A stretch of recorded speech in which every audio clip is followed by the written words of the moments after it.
యోగా అనగానే శుద్ధ శాకాహారం తీసుకుంటూ చేసే ఆసనాలు, ధ్యానం గుర్తుకొస్తాయి. యోగా చెప్పేవారు చాలా కఠిన నిబంధనలు పాటించాలని చెబుతుంటారు.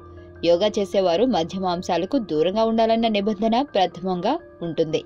అయితే ఇందుకు విభిన్నమైన యోగా ఇప్పుడు వచ్చింది. ఆస్ట్రేలియాలో యోగా గురువులు మాత్రం ఇందుకు భిన్నంగా చెబుతున్నారు. మద్యం తాగి యోగా చేయవచ్చని వారు పేర్కొంటున్నారు.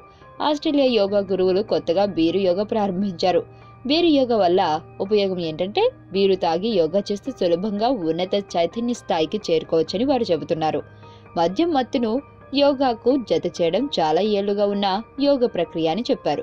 బీరు తాగితే వచ్చే ఉల్లాసాన్ని యోగాకు జత చేస్తే ఉన్నత చైతన్య అనుభూతుల్లోకి సులభంగా వెళ్ళవచ్చని అక్కడి యోగా గురువులు చెబుతున్నారు. ప్రస్తుతం ఈ బీరు యోగా ఆస్ట్రేలియాను ఓ ఊపు వేస్తుంది. సిడ్నీ నగరంలో పెద్ద సంఖ్యలో ప్రజలు బీరు యోగా తరగతులకు హాజరవుతున్నారు. విద్యార్థులు బీరు తాగి ధ్యానం చేస్తున్నారు.